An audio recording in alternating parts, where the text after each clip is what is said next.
शुभ दर्शन करती थी।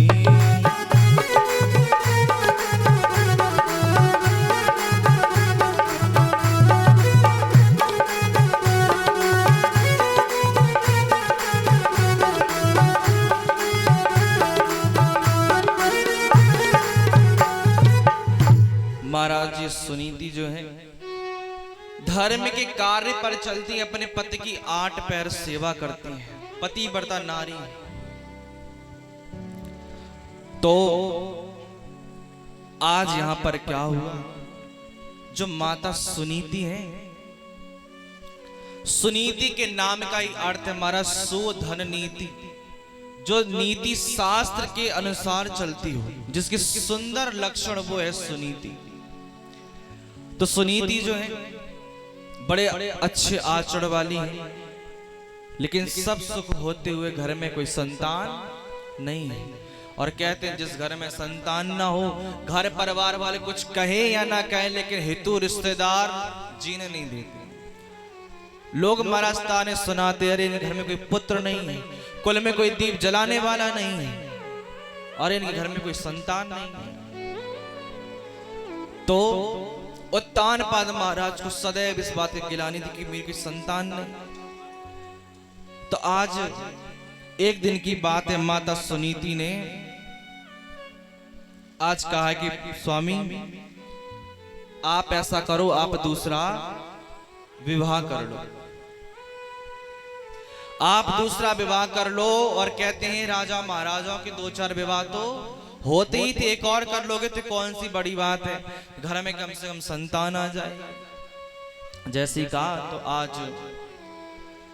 आज इसी समय जब कहा है तो तानपाद महाराज मना करने लगे, बोले नहीं हम विवाह नहीं करेंगे दूसरा, हम आपसे बहुत प्रेम करते हैं। बोले प्रभु कर लो, इस सर पे जो हमारे माथे पर कलंक लगा है संतान न होने की, वो तो मिट जाएगा।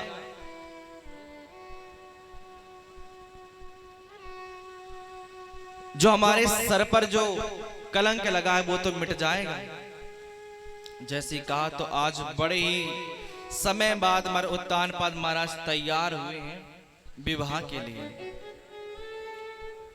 और इनका विवाह किया गया सुरुचि नामक कन्या से। सुरुचि कौन, जो अपनी रुचि से चलती हो, जिसे न सास से, न वेद से, न धर्म से, न पति से, किसी से मतलब नहीं, सिर्फ अपनी रुचि से मतलब कि मुझे क्या अच्छा लगता है, मुझे क्या करना है, क्या नहीं करना है। सुरुचि से विवाह हुआ। धीरे धीरे समय बीता, धीरे धीरे जब हमारा समय बीता है आज, तो यहाँ पर आज सुरुचि ने देखा कि घर में सुनीति भी रह रही है, तो घर से आज हमारा सुनीति को पहली पत्नी घर से निकलवा दिया।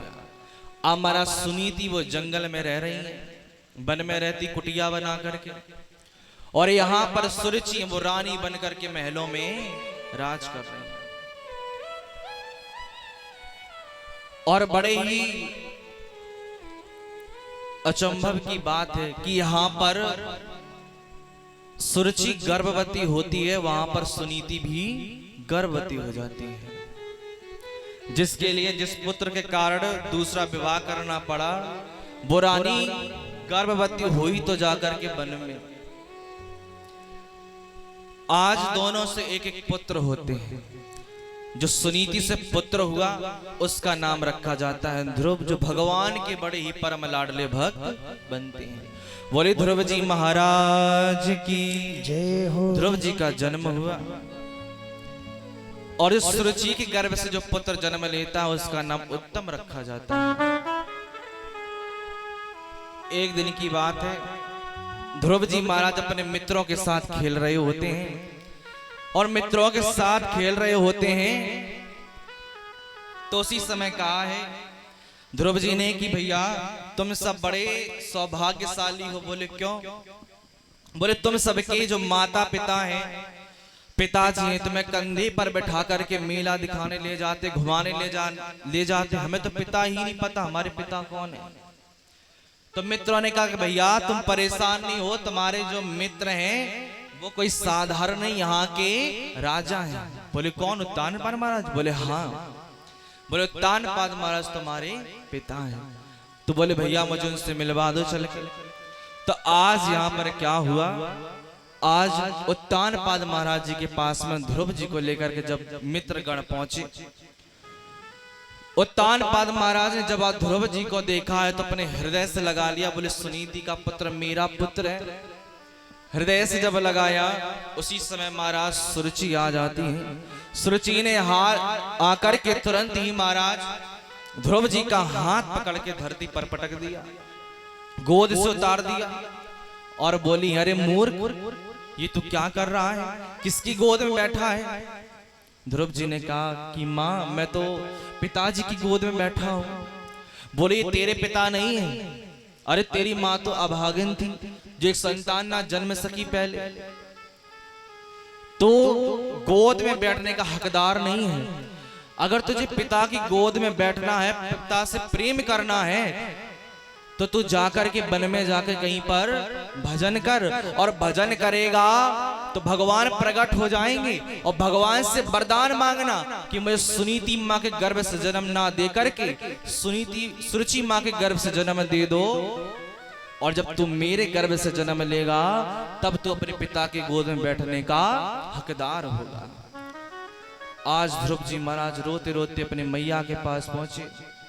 वन में माता के पास जब पहुंचे, माता से रोते हुए बोले मैया आज सुरुचि माँ ने बड़ा खरा खोटा सुनाया है। बोले क्या हो गया। बोले मैं पिता के पास गया, गोद में बैठा, और गोद में बैठा तो उन्होंने मुझे गोद से उतार दिया। जैसे उतार दिया और बड़े खोटे खोटे वचन कहे कि वन में जाओ, भगवान का भजन करो, भगवान को प्राप्त करो, उनसे वरदान मांगो, मेरे गर्भ से जन्म लो, तब तुम पिता की गोद में बैठोगे।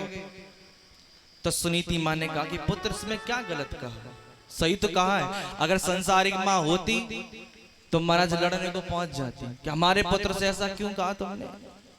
लेकिन सुनीति ने कहा कि इसमें क्या गलत है।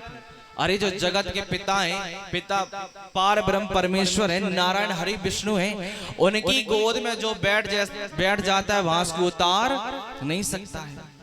तुम्हारे पिता ने गोद में बैठाया, माँ ने उतार दिया, पिता ने एक शब्द नहीं कहा।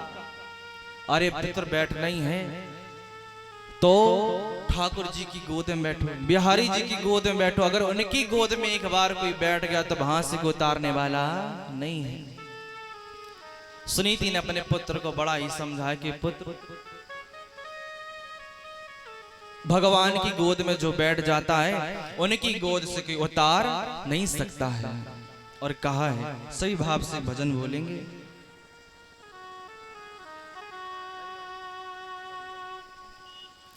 सही भाव से ताली बजाते और बिहारी जी को याद करते हुए